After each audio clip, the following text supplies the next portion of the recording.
بسم اللہ الرحمن الرحیم نحمده ونصلی علی رسولہ الکریم اما بعد۔ ہمارا جو لاسٹ سبق تھا سیٹرڈے کو ہم نے پڑھایا تھا، سیٹرڈے سے لے کے ابھی تک یعنی ہمارا سبق نہیں ہوا ہے۔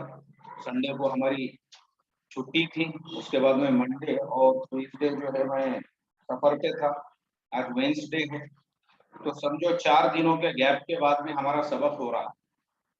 4 دنوں پہلے ہم نے آپ کو یہ بتلایا تھا کہ نکاح کب واجب ہو جاتا ہے، کب فرض ہو جاتا ہے، اور اس میں ہم نے آپ کو یہ بتایا تھا کہ نکاح واجب کب ہوتا ہے، جب آپ کے اندر ایک خواہش ہے کہ بھائی میری بھی ایک وائف ہونا چاہیے، میری بھی ایک فیملی ہونا چاہیے، یہ خواہش ہے آپ کے اندر، اور ساتھ میں آپ کا جو روزانہ کا جو ارننگ ہے، آپ کی جو روزانہ کی کمائی وغیرہ ہے، ماشاءاللہ آپ کی ارننگ اتنی ہو جاتی ہے روزانہ جس سے آپ اپنے بیوی کو پال سکتے ہیں، گھر کے خرچے پورے کر سکتے ہیں، گھر کی ضروریات کو پورا کر سکتے ہیں، اتنی ارننگ آپ کی آلریڈی ہو رہی ہے۔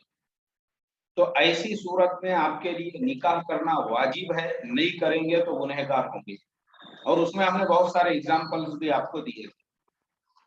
دوسری چیز، اب نکاح فرض کب ہوتا ہے؟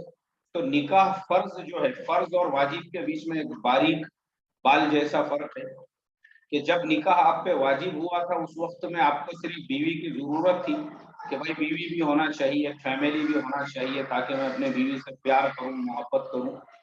لیکن اب آپ کا جو سیکشول ڈیزائر ہے وہ اتنا زیادہ بڑھ گیا ہوا ہے کہ آپ کو بیوی کی اشد ضرورت محسوس ہو رہی ہے، کہ اگر میل ہے تو وہ یہ سوچ رہا ہے کہ مجھے جو ہے وائف کی سخت ضرورت ہے، اگر وہ نہیں ملے گی تو اس کو ڈر ہے اس بات کا کہیں وہ زنا کاری میں، حرام کاری میں مبتلا نہ ہو جائے یا مسٹربیشن وغیرہ کرنے نہ لگ جائے۔ اور ایسے ہی فیمیل ہے، اس کو بھی اپنے عصمت کا، عزت کا ڈر ہے کہ کہیں ایسا نہ ہو جائے کہ شادی میں، نکاح میں دیری ہونے سے وہ کسی گناہ کے کام میں مبتلا نہ ہو جائے۔ تو اگر اس کو بھی اس طریقے سے کوئی ڈر ہے تو اس نے بھی فوراً نکاح کر لینا، اب یہ فرض ہے دونوں کے بھی اوپر۔ اس کنڈیشن میں، اس سچویشن میں اگر وہ دونوں نکاح نہیں کریں گے تو گنہگار ہوں گے۔ یہ ہو گیا نکاح فرض کب ہوتا ہے، واجب کب ہوتا ہے۔ لیکن شریعت میں کچھ کنڈیشنز ایسی بھی ہے جن کے اندر نکاح کرنے سے منع کیا گیا ہے، روکا گیا ہے، اور یہ کہا گیا ہے کہ ایسی حالت میں اور ویسی کنڈیشن میں آپ کے لیے نکاح کرنا بالکل منع ہے، یعنی آپ نے بالکل بھی نکاح نہیں کرنا چاہیے اس سچویشن میں۔ اچھا، وہ سچویشن کیا ہے، وہ کنڈیشن کیا ہے، اب ہم آپ کو کتاب میں سے پہلے پڑھ کر بتاتے ہیں، اس کے بعد پھر ہم آپ کو ڈیٹیلز میں جو ہے یہ سبق بتائیں گے انشاءاللہ۔ جی، تو سب سے پہلی چیز، ممنوع صورت۔ ممنوع صورت، ممنوع مطلب وہ صورت کون سی ہے جس میں نکاح کرنا آپ کے لیے منع ہے۔ البتہ اگر اندیشہ ہے، اندیشہ بولتے ڈر کو، اندیشہ ہے کہ بیوی کا حق ادا نہیں کر سکے گا، خواہ حق نفس ہو یا خواہ حق مال ہو، تو ایسے شخص کے لیے نکاح کر لینا یقیناً ممنوع۔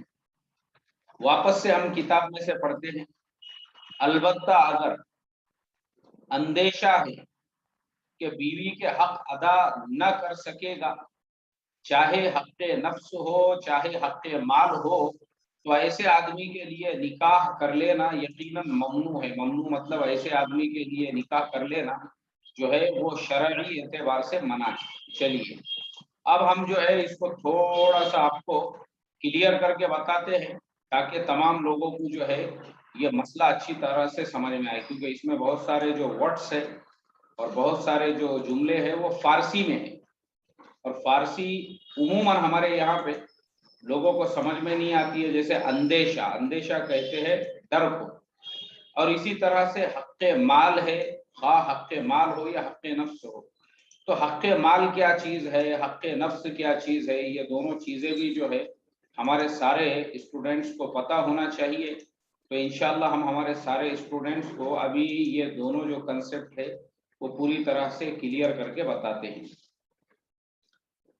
اگر آپ کو اس بات کا ڈر ہے حق نفس یا حق مال، حق مال کیا ہے؟ حق مال یہ ہے کہ شادی تو آپ نے کر لی ہے جوش جوش میں، اب بیوی کی ضروریات پوری کرنا ہو نہیں رہی ہے، گھر چلانا نہیں ہو رہا ہے، اب پریشان حال ہے۔ اب پریشان حالی میں جو ہے کبھی سسرال والوں پہ برڈن ڈال رہے ہیں کہ مجھے دکان ڈال کے دے دو، کبھی مجھے کاروبار سے لگا کے دے دو۔ اب ماں باپ نے بھی کاروبار سے لگائے، سسرال والوں نے بھی لگائے، اس کو اچھا ہیلپ کی ہے، جاب سے لگائے، لیکن یہ سست اور کاہل آدمی ہے، یہ کر ہی نہیں سکتا ہے۔ اگر ماں باپ کو ایسا معلوم ہے کہ اپنا بیٹا ایسا ہے تو انہوں نے اس کا نکاح نہیں کر کے دینا چاہیے۔ ایسے ہی لڑکی والے بھی جو ہے جو دیکھ رہے ہیں اپنی آنکھوں سے کہ لڑکا ایسا ہے جو اپنے ماں باپ کی جان پہ ٹکڑے توڑ رہا ہے، ماں باپ کی جان پہ کھا رہا ہے، ماں باپ کی جان پہ پل رہا ہے۔ جیسے بہت سارے گاؤں میں دیہاتوں میں ہوتا ہے، جو بڑے بڑے زمیندار لوگ ہوتے ہیں ان کے بیٹے کچھ کام دھندے نہیں کرتے، باپ ان کا اگر لیڈر ہے، باپ ان کا اگر پڑھاری ہے، باپ اگر ان کا کسی لائن کے اندر لگا ہوا ہے، تو ان کی اولادیں کیا کرتی ہے؟ ان کی اولادیں کوئی کام نہیں کرتی ہے، یہ لوگ ان کی اولادیں کوئی کام نہیں کرتی ہے، کوئی دھندا نہیں کرتی ہے، بلکہ یہ لوگ ان کی اولادیں جو ہے کچھ کام نہیں کرتی ہے، کوئی دھندا نہیں کرتی ہے، بلکہ وہ جو اولادیں ہیں ان کی وہ باپ کی جان پر جو ہے پلتی ہے، باپ کی جان پر ہی ان کی زندگی گزرتی ہے، باپ کی جان پہ ہی ان کی ساری چیزیں ہوتی ہیں۔ تو بالکل نہیں دینا چاہیے۔ میں نے ایسے دیکھا ہوں لوگوں کو، بہت سارے لوگوں نے باپ کو دیکھ کر جو ہے اپنے بیٹی کا رشتہ ایسے لڑکوں سے کی ہے جن لڑکوں کے باپوں کے پاس میں بڑی بڑی زمینیں تھی، یا وہ لیڈر تھے، یا وہ اور اچھے گھرانے کی لڑکی، وہ ایسے لڑکوں کے ہاتھ میں دی اور لڑکے نے دیکھا کہ بھائی میری وائف جو ہے وہ خود کمانے والی ہے، یا وہ خود اچھے گھرانے کی ہے، یا اس کے ماں باپ جو ہے وہ یہ کر رہے ہیں، ساری چیزیں کر رہے ہیں، تو پھر ویسے لڑکے نے کیا کیا؟ اس نے جو ہے وہ اپنے کمانا چھوڑ دیا۔ اب کمانا چھوڑنے کے بعد میں ان کے حصے میں جو ماں باپ کی طرف سے زمین آئی تھی، جائیداد آئی تھی، زمینیں بیچ دی ہے، جائیداد بیچ دی، اب اسی پہ گھر چل رہا ہے، کیونکہ کمانے کی عادت ہی نہیں تھی، دھندا کرنے کی، بزنس کرنے کی، کہیں پہ مزدوری، یہ سکھایا نہیں تھا کسی نے۔ اور جب کسی نے یہ نہیں سکھایا تو اس کے بعد میں نوبت کیا پہنچی؟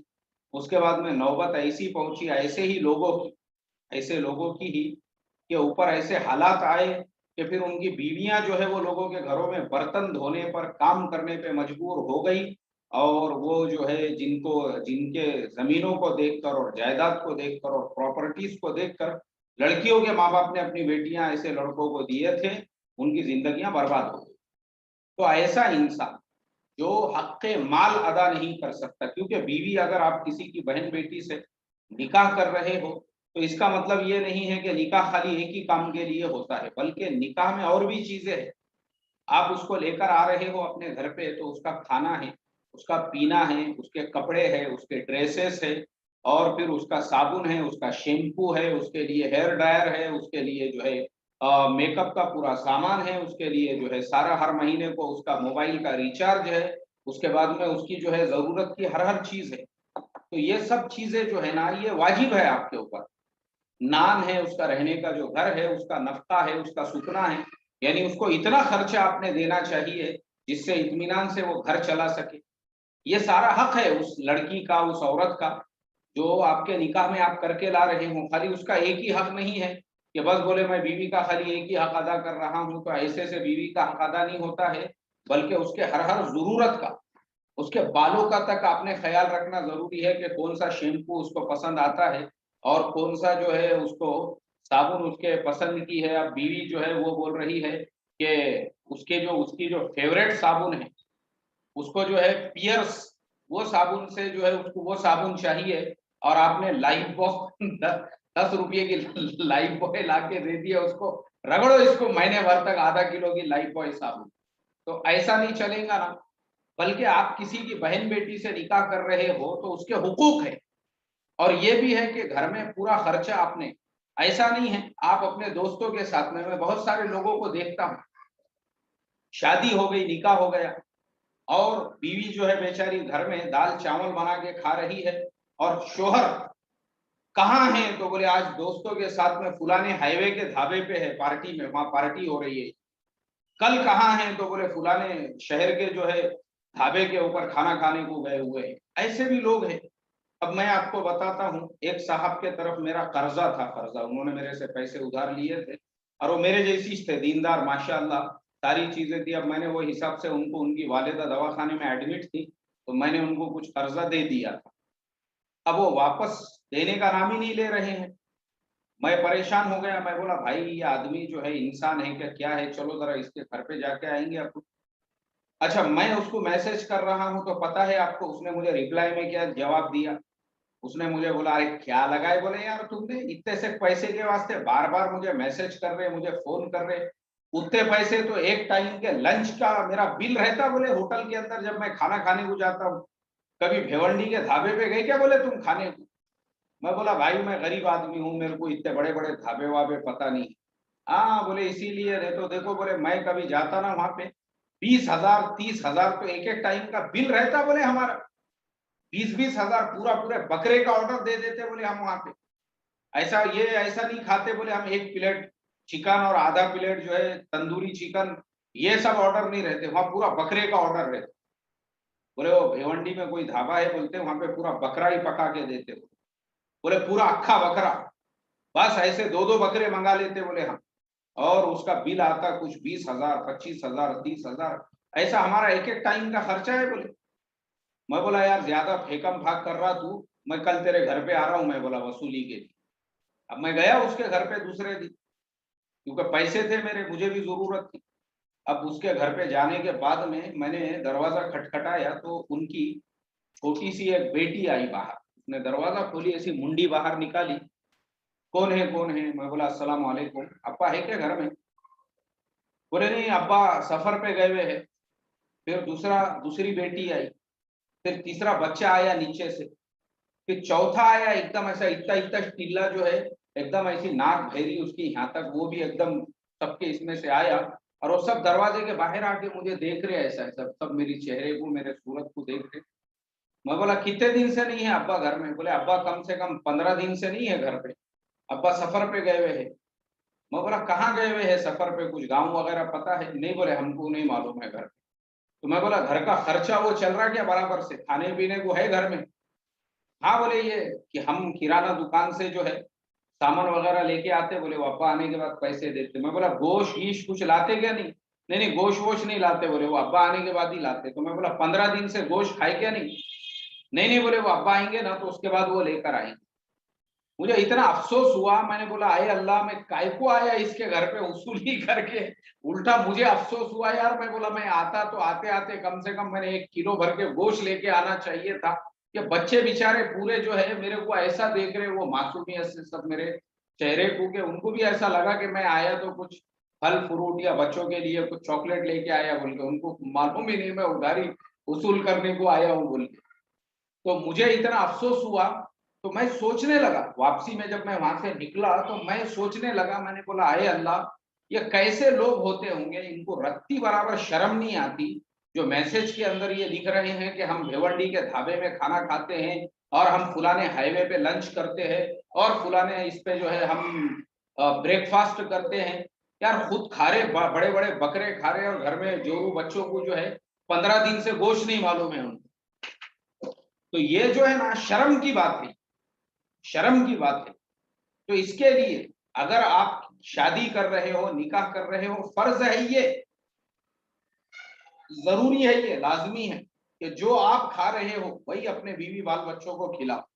یہ نہیں آپ ڈھابوں پہ پارٹیاں اڑا رہے اور گھر میں جورو بچوں کو کھانے کو دال چاول ہے، غلط بات ہے.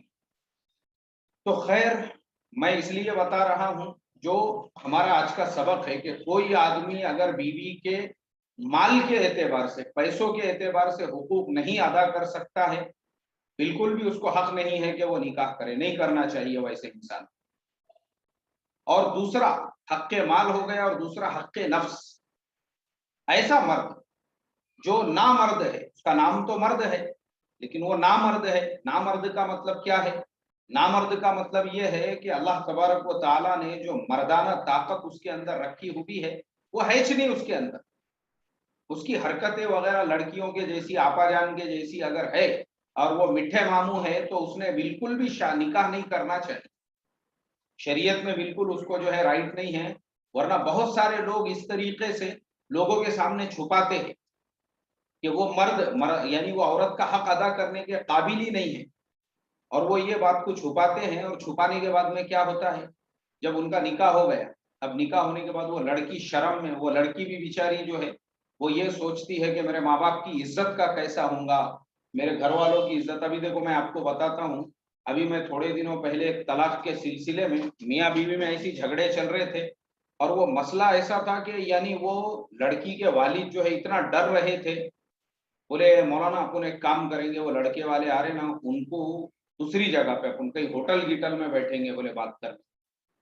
میں بولا بھائی ہوٹل میں کیوں بیٹھنے کا؟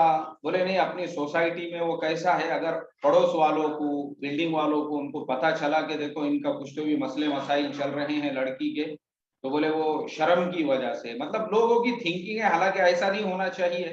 جو چیز بھی ہے تمہارا جو بھی معاملہ چل رہا ہے، تم نے جو ہے کسی کے باپ سے ڈرنا نہیں چاہیے. مگر اب کیا کریں گے، یہ ہماری انڈیا کی مینٹلٹی ہے، اور ہماری اسی مینٹلٹی کے اندر جو ہے نا ہم لوگ کیا کرتے ہیں کہ یہ سب چیزوں سے ڈرتے ہیں. تو وہ لڑکیاں اس طریقے سے ڈرتی ہے. ابھی میں آپ کو ایک واقعہ سناتا ہوں. یہاں ہمارے آفس کے اندر ہم نے وہ مسئلے کو حل کیا. ایک لڑکی کا نکاح ہو کے 1.5 سال ہو گیا، اور 1.5 سال ہونے کے بعد میں وہ لڑکی کو جو ہے پریگنینسی نہیں ہو رہی تھی. اس کی ساس اس کو تانے مار رہی ہے کہ تجھے کیوں پریگنینسی نہیں ہو رہی ہے. اس کی ماں کو فون کر کے بول رہی ہے کہ بھائی تم نے تمہارے بیٹی کا علاج کرانا چاہیے تھا، اس کو کہیں دواخانے میں بتانا چاہیے تھا، کچھ تو بھی تم نے کرنا چاہیے تھا تاکہ بولے یہ جو لڑکی ہے اس کو پریگنینسی ہو سکے. تو لڑکی کی ماں نے بولی کہ ٹھیک ہے اس کو بھیج کے دو، ہم کسی کو بھیجتے، ہم اس کا علاج کریں گے. اب لڑکی کے والد آئے، انہوں نے لڑکی کو لے کر گئے.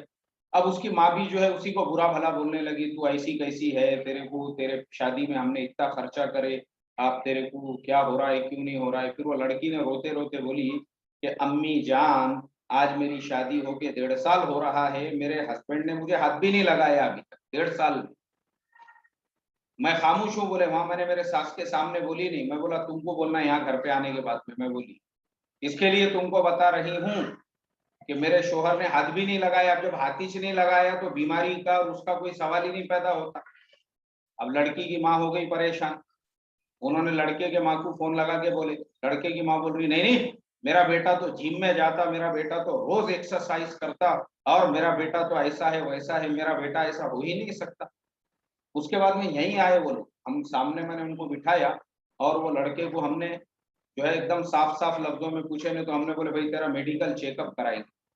تو لڑکے نے بولا نہیں، بولے بالکل بات صحیح ہے، میں حق نہیں ادا کر سکتا تھا بولے میرے بیوی کا، گھر والوں نے زبردستی نکاح کر کے دیے، ان کو بول رہا بھی میں تو زبردستی کر کے دیے. بولے بہت ہمارے اماں کی خواہش تھی، تمنا تھی. ارے تیرے ماں کی خواہش اور تمنا کے چکر میں وہ دوسرے کے بہن بیٹی کی زندگی برباد ہو گئی نا. جب اپنے اندر نہیں ہے طاقت تو فوراً بول دینے کا تھا. تو وہ لڑکی کا جو ہے خلا کرانا پڑا صرف اس وجہ سے. 1.5 سال ہو گیا اور وہ نامرد تھا وہ لڑکا. تو ایسے بہت سارے لوگ ہیں. یہ تو میں نے تم کو 1.5 سال کا سنایا. ابھی ایسے بھی ہمارے پاس میں کیسز آتے ہیں 8 دن میں بولے لڑکا نامرد ہے، اور 15 دن میں بولے پتا چل رہا ہے کہ لڑکا نامرد ہے. اور اس طریقے سے نامرد مطلب آج کل کے لڑکے جو ہے نا یہ ویمل گٹکے کھا کھا کے آٹومیٹیکلی نامرد بن رہے ہیں. یہ ویمل گٹکا ہی نامرد بناتا ہے انسان کو. یہ گائے چھاپ زردہ، یہ تمباکو، یہ میراج، اور یہ جتنی بھی نشیڑی چیزیں ہیں اس سے آدمی نامرد بن جاتا. اس کے اندر طاقت نہیں رہتی. آج کل ایک تو نامرد بن رہے لوگ، نہیں تو دوسرے جو ہے بچہ پیدا کرنے کے جراثیم رہ رہے نہیں ان کے اس کے اندر. تو اس وجہ سے یہ سارے پرابلمس ہیں. تو یاد رکھو آج کا سبق کیا ہے. آج کا سبق یہ ہے کہ نکاح کرنا جیسے واجب ہے، جیسے فرض ہے، ویسے منع بھی ہے. اور کس کے لیے منع ہے؟